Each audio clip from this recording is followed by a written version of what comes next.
الحمد لله نحمده ونستعينه ونستغفره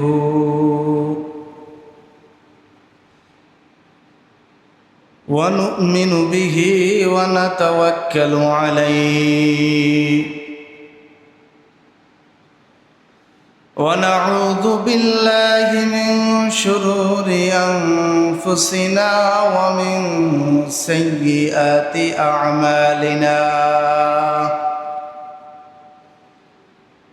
من يهده الله فلا مضل له ومن يضلله فلا هادي له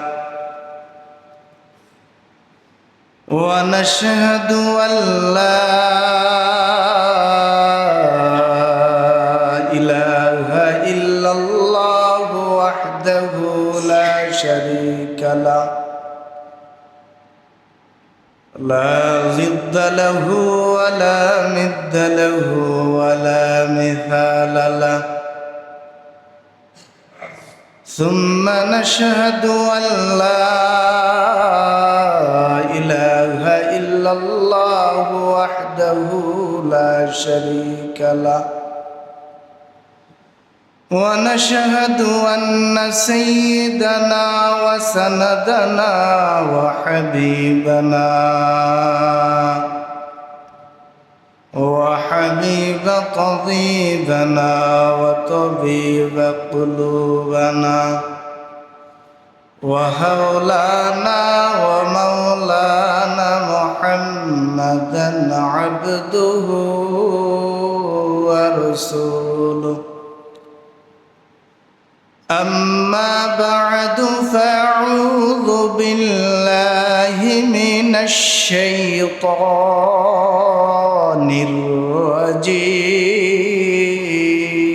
الرجيم بسم الله الرحمن الرحيم كل نفس ذائقة الموت وإنما توفون أجوركم يوم القيامة فمن زحزح عن النار وأدخل الجنة فقد فاز سبحانك لا علم لنا إلا ما علمتنا إنك أنت العليم الحكيم رب اشرح لي صدري ويسر لي أمري واحلل عقدة من لساني يفقه قولي الحمد لله معزز محترم মুরব্বিয়ানে আযম যুবক ভাইয়েরা পর্দার অন্তরালের মা বোনেরা আল্লাহ তাআলার আশিকিন মুহিব্বিন বান্দারা আল্লাহ জাল্লে জালালুহু আম্মা ওয়ালুহু আম্মা শানুহুর দরবারে অসংখ্য অগণিত শুকর ও সুজুদ যে মহান রব্বুল আলামিন আমাদের সবাইকে যাচাই করে বাছাই করে ভালোবেসে আল্লাহর ঘর মসজিদে আগে আগে আসার বসার তৌফিক দান করেছেন এই জন্য কালিমাতুশ শুকর গুজার করি আলহামদুলিল্লাহ আল্লাহ পাক রব্বুল আলামিনের দরবারে আরো শুকরিয়া যিনি আমাদেরকে জিলহজ মাসের মধ্য রজনী মধ্য অবস্থান চলতেছে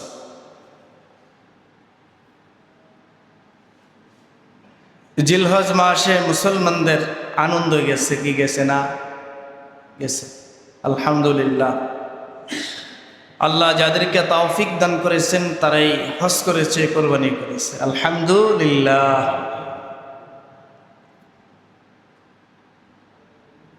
আল্লাহ পাক রব্বুল আলামিনের কাছে আরো শুকরিয়া, যিনি আমাদেরকে সুস্থ রেখেছেন, সুস্থতার নিয়ামত দান করেছেন। এবং আজকে জুমার দিন, বড় দামি দিন, গরিবের হজের দিন। তা আমরা এখনো অনেক ভাই আছে যে এখন পর্যন্ত বিভিন্ন কাজে জড়িয়ে আছে। আজকে যে জুমার দিন তার খেল নেই, এমন মুসলমান ভাই আছে। আমরা আসলে যদি সাহাবায়ে কিরাম আজমাইন রাদিয়াল্লাহু তাআলা আনহুদের মতো মজবুত ওয়ালা ঈমান থাকতো, তাহলে তো এরকম হতো যে লাকড়ি কাটতেছে, কুড়াল পিছন দিকে নিয়েছে, আল্লাহু আকবার আওয়াজ শুনছে, আশহাদু আল্লা ইলাহা ইল্লাল্লাহ বলার আগে পিছনে আর সামনে আসে না। তাদের ছিল ঈমানি জজবা এবং আল্লাহর ভয় কাজ করছে। মৃত্যুটাকে তারা নিকটে মনে করছে। আর আমরা মুসলমান এমন হয়েছি যে মৃত্যু তো নামে নামে বলি, কিন্তু আসলে মৃত্যুটাকে স্মরণ করি না। যদি স্মরণ করতাম তাহলে তো আমাদের জিন্দিগির মধ্যে কোনো ত্রুটি থাকতো না, আল্লাহর ভয় ছাড়া দুনিয়াতে আর কিছুই থাকতো না।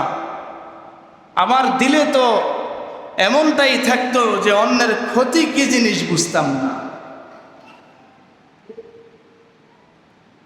মৃত্যুটা এমন নিকটে, আজকের আলোচ্য বিষয় হচ্ছে মৃত্যু। ইহুদি, নাসারা, বৌদ্ধ, খ্রিস্টান ইত্যাদি ইনসান যা কিছু আছে সকলেরই মৃত্যুর স্বাদ গ্রহণ করতে হবে। যার প্রাণ আছে তার মৃত্যু আছে, যার প্রাণ নাই তার মৃত্যু নাই। যার প্রাণী আছে এবং তাদের হিসাব নাই, কিন্তু আমাদের হিসাব আছে। ওয়াখালাকতুল জিন্না ওয়াল ইনসা ইল্লা লিয়াবুদুন। আল্লাহ পাক রব্বুল আলামিন ডাক দিয়ে বলেন, দুই জাতির হিসাব হবে। ওমা খালাকতুল জিন্না ওয়াল ইনসা ইল্লা লিয়াবুদুন। জিন এবং ইনসানের আল্লাহ পাক রব্বুল আলামিন কুরআনুল কারীমে তো আর বলেন নাই যে জিন ইনসান ছাড়া তাদের হিসাব হবে। এই দুই জাতিকে আগে হিসাব দিতে হবে। তাফসীরের মধ্যে আছে আইয়ারিফুন। আর আল্লাহ তাআলা আমাদেরকে সৃষ্টি করেছে আল্লাহ তাআলার ইবাদত করার জন্য। তো মৃত্যুটাকে আমরা কত নিকটে মনে করব। এক কবি বলেন, শাহরগের চাইতেও নিকটে। মওত কাসিন কুল্লু নাফসিন শারিবুদ। মওত কাসিন কুল্লু নাফসিন শারিবুদ। কবর বাইতিন কুল্লু নাফসিন দাখিলুদ। উমরে দুনিয়া চন্দে রুজে ফাকে নিস। রুহে উরা রাহে সু আফলাকে নিস। চুশো কেমরা ফাকে দারি আজহারাম। মর্দ ইমাদার বাশি ওয়াসসালাম। মৃত্যুটা এত নিকটে, আল্লাহ পাক রব্বুল আলামিন কুরআনুল কারীমে ঘোষণা দিয়ে বলেন, কুল্লু নাফসিন যায়িকাতুল মাউত। প্রত্যেক প্রাণীরই মৃত্যুবরণ করতে হবে, মৃত্যুর স্বাদ গ্রহণ করতে হবে। ওয়া ইন্নামা তুওয়াফাউনা উজুরাকুম ইয়াউমাল কিয়ামাহ। মৃত্যুবরণ করার পরে তাদেরকে কিয়ামতের দিন উপস্থিত করা হবে। ফামান যুহজিহা আনিন নারি ওয়া দুখিলাল জান্নাতি ফাকাদ ফাজ। যাদেরকে জান্নাত দেওয়া হলো বা হবে তারা কামিয়াব।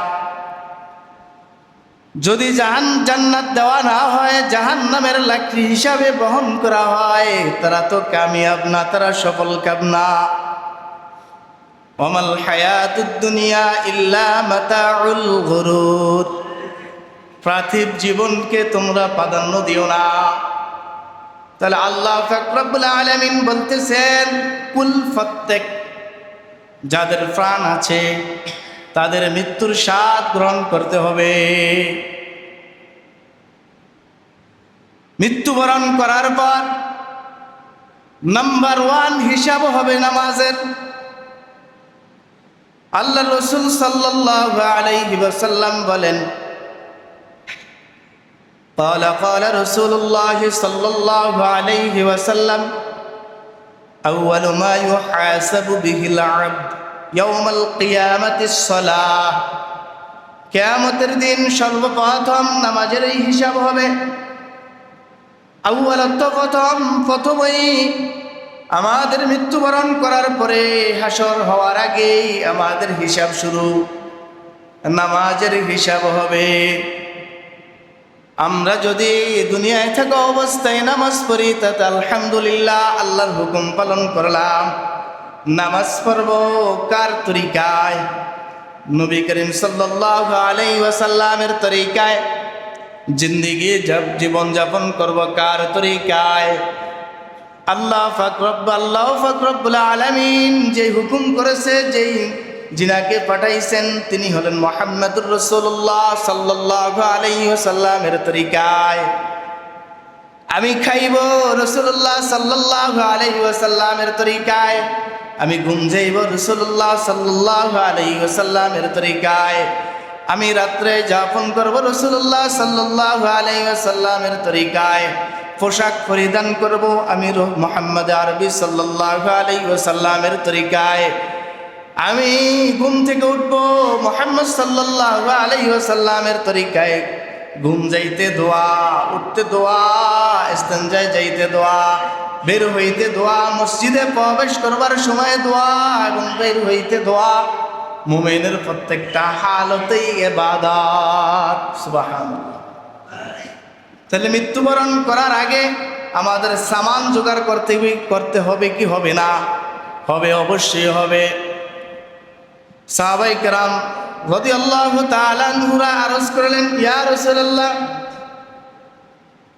আপনি যে বলতেছেন মৃত্যুকে স্মরণ করার জন্য, আল্লাহর রাসূল সাল্লাল্লাহু আলাইহি ওয়াসাল্লাম বলতেছেন কে কতটুকু মৃত্যুকে কাছে মনে করা? সাহাবায়ে কেরাম রাদিয়াল্লাহু তাআলা আনহু আরজ করলেন, ইয়া রাসূলুল্লাহ, একজন একজন করে বলতেছেন, এই বছর রমজানের রোজা রাখছি, আগামী বছর রমজানের রোজা রাখতে পারি কিনা? আর একজন বলতেছে, এই বছর ঈদুল ফিতরের নামাজ পড়ছি, আগামী বছর পড়তে পারি কিনা? আর একজন বলতেছে, এই বছর ঈদুল আযহা